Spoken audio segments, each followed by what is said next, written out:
Samantala, nagsimula ng tumaas ang presyo ng ilang paputok sa Lawag City habang nagsagawa naman ng surprise inspection ng Bureau of Fire Protection sa ilang tindahan ng paputok.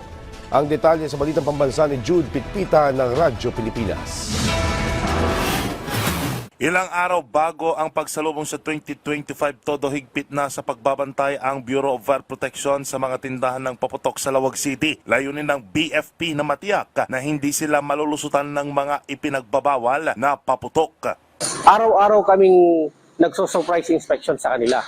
Kung talagang sinusunod yung mga bilin namin or bilin ng Bureau of Fire Protection na safety measures para sa safety ng buong komunidad. Sa ngayon, kwitis pa rin ang mabenta rito. Nagsimula na rin tumaas ang presyo ng mga lokal na paputok habang ang mga imported naman ay bumaba ang presyo. Inaasahan ng mga nagbebenta ng paputok na dadagsa ang mga mamimili sa bisperas ng bagong taon. Bagamat may ilang mamimili na ang bumili kahapon para sa pagdiriwang ng Pasko.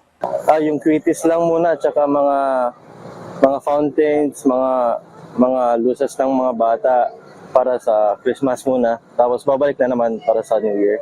Samantala, naka-full alert status na ang BFP ngayong holiday season. Kaya naman paulit-ulit ang paalala nito sa publiko na panatilihing ligtas at masaya ang pagsalubong sa bagong taon. Mula PBS Radyo Pilipinas, Lawag, Jude Pitpitan para sa Balita Pambansa.